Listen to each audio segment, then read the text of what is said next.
नमस्कार दोस्तों, study IQ पर आप सभी का बहुत बहुत स्वागत है।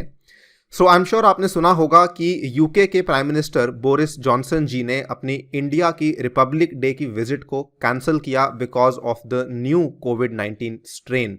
अब इसी के चलते इंडिया ने अपने रिपब्लिक डे के चीफ गेस्ट पे न्योता भेजा है सूरीनाम के प्रेसिडेंट को, जिनका नाम है Chandrika Prasad Santokhi.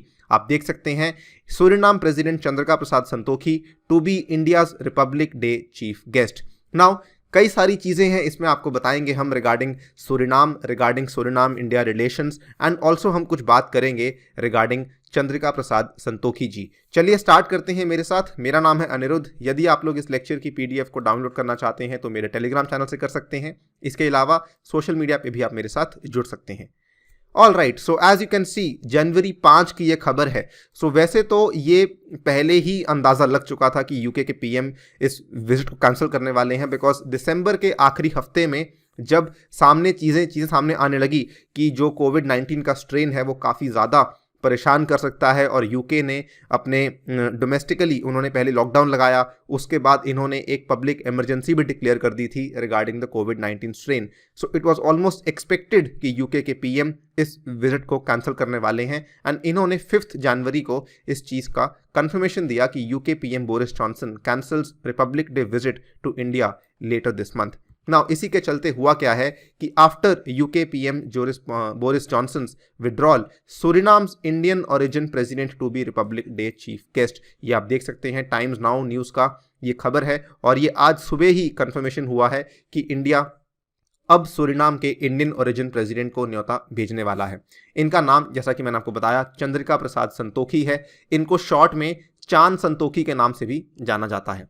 Before we begin, सबसे पहले कुछ बातें मैं आपको सूरीनाम के बारे में बताना चाहता हूँ। सबसे पहले तो सूरीनाम फॉल करता है साउथ अमेरिकन कॉन्टिनेंट के उत्तरी भाग में। यहाँ पे देख सकते हैं आप सूरीनाम है, यहाँ पे कई सारी छोटी छोटी कंट्रीज़ हैं। ये वाली कंट्री आपकी गुयाना पड़ती है, ये सूरीनाम पड़ती है, और ये फ्रेंच गुयाना पड़ती है।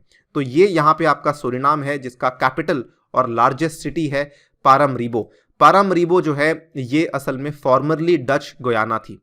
तो सूरीनाम का जो इतिहास है, ऑब्वियसली बाकी कंट्रीज की तरह में सूरीनाम भी एक टाइम पे एक कॉलोनी थी अंग्रेज़ों की, यूरोपियंस की, और ये कुछ टाइम के बाद असल में मेजरली इनके ऊपर जो राज रहा था वो डच का रहा था। और इसी के चलते मैक्सिमम आपको आज की डेट में भी सूरीनाम में जो आर्किटेक्चर है, जो कई सारी चीज़ें हैं, वो कहीं ना कहीं डच से संबंध रखती हुई देखने को मिलती हैं। तो इनका जो मेन सिटी है पारामरीबो, इसका पुराना नाम था डच गोयाना, और यही आज इनका कैपिटल भी है, और ये it is also the chief port of Suriname, जहाँ से अधिकतर व्यापार होता है सूरीनाम का। सूरीनाम के नाम के पीछे भी काफ़ी इंटरेस्टिंग कहानी है। इसको लेके कई सारी कॉन्टेम्पलेशंस हैं, कई सारी चीज़ें बताई गई हैं, लेकिन किसी को श्योरिटी नहीं है कि असल में नाम आया कहाँ से है। कुछ लोग मानते हैं कि जिस टाइम पे यूरोपियंस का कांटेक्ट हुआ था, जिस टाइम पे अंग्रेज़ों ने इनके साथ संपर्क स्थापित करने की कोशिश करी, उस टाइम पे जो इंडिजिनस लोग रहते थे इस सूरीनाम की कंट्री में, उनका असल में नाम था सूरीनेन, जिसके चलते ये नाम आया था सूरीनाम का। कुछ लोग ये बोलते हैं कि ब्रिटिश सेटलर्स थे जिन्होंने सबसे पहली कॉलोनी बनाई थी at Marshall's Creek along the Suriname river, तो वहाँ से ये नाम सामने आया था, और इसीलिए ब्रिटिशर्स इनको बोलने लगे सूरीनाम के हिसाब से। तो इनका स्पेलिंग अलग थे, लेकिन नाम की प्रोनाउंसिएशन सेम ही थी। लेकिन ये आज तक किसी को मालूम नहीं है कि एग्जैक्टली इसका जो सही नाम है ये कहाँ से आया है। अगर हम बात करें सूरीनाम की कुछ खास बातें, देखिए मैंने आपको बताया था कि ये एक डच कॉलोनी रही है अपने अधिकतर टाइम के लिए। Suriname is the only sovereign nation which is outside Europe, जहां पे आज की डेट में भी Dutch is the official and prevailing language of the government, business, media and education. आज भी जो ऑफिशियल लैंग्वेज है उनकी सरकार की, वो डच ही मानी जाती है। इवन दो वहाँ पे कई सारे और एथनिसिटीज़ के लोग रहते हैं, बट बिकॉज जो कॉलोनियल रूल था उसका प्रभाव काफ़ी ज़्यादा रहा, इसके चलते डच का ही यहाँ पे आज की डेट में प्रयोग होता है। Suriname is also a culturally Caribbean country. Now देखिए, इवन दो सूरीनाम, मैंने आपको लोकेशन में दिखाया कि even though Suriname south America में फॉल करती है, और कैरिबियन नेशन यहाँ वाली ये नेशंस आती हैं जो ये वाली कैरिबियन में आती हैं, जिसमें आपने सुना भी होगा वेस्ट इंडीज़ जो कंट्री है जो कि क्रिकेट खेलती है। सो वहाँ पे ये कैरिबियन नेशंस में आपको वो वाली आइलैंड्स देखने को मिलते हैं। लेकिन Suriname even though south America का पार्ट है, लेकिन कल्चरली, सांस्कृतिक के तौर पे ये एक कैरिबियन कंट्री ही मानी जाती है और इसी के चलते ये कैरिबियन कम्युनिटी की सदस्य भी है। कैरिबियन कम्युनिटी ये वाली आप देख सकते हैं, इसमें जो डार्क ग्रीन कलर में हम दिखा रहे हैं, these are the few members of the Caribbean community. कई सारे आइलैंड्स हैं इसमें। उसके बाद दो कंट्रीज, गोयाना और यहाँ पे आपकी जो ये सूरिनाम है, ये कैरिकॉम का मेंबर है। आप देख सकते हैं, this is the symbol of CARICOM. कुल मिला के कैरिकॉम में 15 देश हैं, जिसमें Suriname is also an important member. Coming to Chan Santokhi जी, सो इनका जन्म 3 फरवरी 1959 में हुआ था and he was born into a Surinamese Hindu family, right. So आपको मालूम होगा कि इंडियन डायस्पोरा जो है उस टाइम पे जो हमारी कई सारी लेबर्स थी वो ब्रिटिशर्स के अंदर ये ऑलरेडी वहाँ पे जाके अपने आप को स्थापित कर चुकी थी एंड इसी के चलते यहाँ पे जो कई सारी हिंदू फैमिलीज़ हैं वो आज की डेट में सूरिनाम में आपको देखने को मिल जाती हैं। तो इनका जन्म एक सूरिनामीज हिंदू फैमिली में हुआ था 3 फरवरी 1959 में। उसके बाद he has been a Surinamese politician. In fact ये काफ़ी इंपॉर्टेंट ओहदा इसके पहले भी रख चुके हैं। ही was the chief of police of Suriname और आज की डेट में he is the 9th and current president of Suriname. ये चुनाव जो हुए थे ये कोरोना वायरस के दौरान ही हुए थे। जुलाई में ये रिजल्ट आया था जब इन्होंने राष्ट्रपति का पद संभाला था। He was the sole nomination for the president of Suriname. अगर बात करें इंडो सूरिनाम के संबंधों के बारे में, देखिए इंडो सूरिनाम के जो रिलेशंस हैं ये काफ़ी लंबे समय से चलते आ रहे हैं। वैसे तो जो फॉर्मल रिलेशंस हैं ये आपको बताना चाहूँगा 1976 के आसपास एस्टैब्लिश हुए थे, लेकिन कल्चरली अगर हम देखें तो हमारे जो रिलेशंस हैं ये असल में 145 ईयर्स पीछे जाते हैं। लगभग उस टाइम से जब ब्रिटिशर्स ने इंडिया के कुछ लोगों को लेबरर्स के तौर पे इंडिया से सूरिनाम में भेजा था। ऑलमोस्ट तब से इंडिया और सूरिनाम के रिलेशंस चलते आ रहे हैं। तो ये जो स्टेटमेंट आपके सामने मैं पेश कर रहा हूँ, this is the official statement of MEA। ये बोलते हैं, India enjoys close, warm and friendly relations with Suriname, reinforced by cultural and people-to-people contact bridged by Indian diaspora's arrival dating back to 145 years। कि हमारे जो संबंध हैं ये बहुत ही अच्छे, क्लोज, वार्म और फ्रेंडली हैं और आज की डेट में ये बोलते हैं कि over 2,37,000 PIOs, person of Indian origin, जो कि या तो ईस्टर्न यूपी से हैं या बिहार से हैं, जो कि सूरिनाम में रहते हैं। इसके अलावा कम से कम 50 सिंधी फैमिलीज़ हैं जो कि सूरिनाम की इकोनॉमी, सिविल सर्विस, टेक्नोक्रेसी वगैरह वगैरह में काफ़ी बड़ा योगदान कर रहे हैं। यहाँ तक ही नहीं, इंडिया सूरिनाम की जो एक कम्युनिटी है इंडो सूरिनामीज, यानी कि ये वो लोग हैं जो कि या तो पहले इंडिया से आए हैं या फिर PIOs हैं जो कि इंडिया के हैं।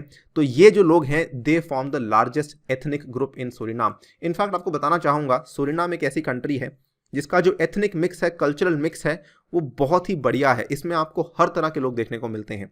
So it is not like other countries. In fact हम कह सकते हैं जिस तरीके से हमें इंडिया में इतनी डाइवर्सिटी देखने को मिलती है, यहाँ पर भी आपको बहुत ज़्यादा डाइवर्सिटी देखने को मिलती है। और इसमें लेकिन यह है कि सबसे अधिकतर जो पॉपुलेशन है ये इंडो सूरिनामीज है, which forms almost 27.4% of the population. और इसी पॉपुलेशन को कहीं ना कहीं इनकी मोटिवेशन को बढ़ाने के लिए, इनके कॉन्फिडेंस को बढ़ाने के लिए इंडिया की जो इंडियन कल्चरल सेंटर है इसको खोला गया था सूरिनाम में। इट वॉज ओपनड इन 1978 और तब से लेके अब तक इसने काफ़ी अच्छे से अपने हमारी इंडिया की सॉफ्ट पावर को प्रोजेक्ट किया है, जिसके चलते हमने कई सारे इनिशिएटिव्स लिए हैं। और ICCR का जो आउटरीच है it also includes Hindi language का प्रमोशन, कथक का प्रमोशन, योगा का एंड क्लासिकल म्यूजिक का प्रमोशन। इनफैक्ट यहाँ पे there is something I wanted to add over here also. AYUSH को लेकर जो हमारी सरकार इतना ज़्यादा सपोर्ट कर रही है, पुश कर रही है, आयुष को लेकर भी सूरिनाम काफ़ी सीरियस है और इंडिया के जो हमारे एफर्ट्स हैं उनको सपोर्ट करने में काफ़ी ज़्यादा तत्पर है। फाइनली अगर बात करें इंडिया और सूरिनाम के बीच की जो इकोनॉमी है, तो देखिए ये वाला जो डेटा है स्लाइटली पुराना है क्योंकि 2018 के बाद डेटा अपडेट नहीं किया है MEA ने अपनी वेबसाइट पर। लेकिन हमारा जो ट्रेड है ज़्यादा नहीं है, लेकिन इसमें हमारा जो ट्रेड है इट कंसिस्ट ऑफ बॉयलर्स हुए, machinery, iron and steel, electrical machinery, basically engineering equipments के इर्द गिर्द हमारा ट्रेड घूमता है। इसके अलावा फार्मास्यूटिकल प्रोडक्ट्स, तो ऑब्वियसली ऑलमोस्ट दुनिया की हर एक कंट्री है जो कि भारत की फार्मास्यूटिकल प्रोडक्ट्स का इस्तेमाल करती है। Even textiles, then vehicles, coffee, tea and spices से भी हमारा अच्छा व्यापार इनके साथ चल रहा है। एक्सपोर्ट्स टू इंडिया आप देख सकते हैं, ये वो वाली फिगर है जो कि सूरिनाम ने एक्सपोर्ट किया इंडिया को, और इम्पोर्ट्स फ्रॉम इंडिया आप देख सकते हैं ये वो वाली फिगर है जो इम्पोर्ट हुआ इंडिया में। नाउ इसमें आपको बताना चाहूँगा कि रिसेंटली भी हमारे रिलेशंस में कुछ डेवलपमेंट हुई थी। आपको मालूम होगा 9 जनवरी को प्रवासी भारतीय दिवस मनाया जाता है और इस साल प्रवासी भारतीय दिवस के मौके पे हमारे प्रधानमंत्री मोदी जी ने भी एक स्पीच दी थी, जिसमें इन्होंने इस बार इसको वर्चुअली इनॉग्रेट किया था बिकॉज ऑफ कोविड-19, और ये जो था 16वां एडिशन था प्रवासी भारतीय दिवस का। आपको ये भी मालूम होना चाहिए प्रवासी भारतीय दिवस क्यों मनाया जाता है, क्योंकि ये वही दिन है जब महात्मा गांधी भारत लौटे थे और इसीलिए 9 जनवरी को प्रवासी भारतीय दिवस मनाया जाता है। नाउ प्रवासी भारतीय दिवस की जो कन्वेंशन थी, इस साल की जो कन्वेंशन थी, इसको इनॉग्रेट किया था वर्चुअली, एंड इस कन्वेंशन पे भी सूरीनाम के ही प्रेसिडेंट थे Chandrika Prasad Santokhi ji, who was the chief guest and who delivered the keynote address. In fact जो ये चीफ गेस्ट के तौर पे और इन्होंने एड्रेस जब डिलीवर किया तो इन्होंने बहुत ही बेहतरीन बात कही कि हम इंडिया वालों को वीज़ा फ्री ट्रैवल देना चाहते हैं बिटवीन इंडिया एंड सूरीनाम, जिसके चलते दोनों देशों के बीच जो संबंध है वो और भी बेहतर हो जाए, जो हमारे देशों के बीच के टूरिज्म का है वो और भी बेहतर हो जाए और हमारे देशों के बीच का बिजनेस भी और बेहतर हो सकता है। So this was the latest development जो कि इंडिया और सूरीनाम के बीच में हुई। एंड मैंने आपसे शुरुआत में कहा था कि इन्होंने अभी तक इंडिया ने क्या किया है कि न्योते को भेजा है, लेकिन ये क्या न्योता एक्सेप्ट करेंगे या नहीं करेंगे, it depends, but mostly looks like because he was the chief guest at the PBD convention also, and because ये चाहते भी हैं कि इंडिया और सूरीनाम के रिलेशंस और इम्प्रूव हों, तो इट इज़ हाईली लाइकली कि ये इस इन्विटेशन को एक्सेप्ट कर लेंगे और हम भी यही आशा करते हैं कि इन्विटेशन को एक्सेप्ट कर लें। इसी के साथ आपसे लेता हूं विदा। Thank you for listening. यदि आप प्रिपरेशन कर रहे हैं यूपीएससी की तो स्टडी IQ ऐप को जरूर डाउनलोड करें and please consider to buy the course UPSC pass prelims discussion, जिसमें हमने पिछले 10 साल के पेपर्स को डिस्कस किया है।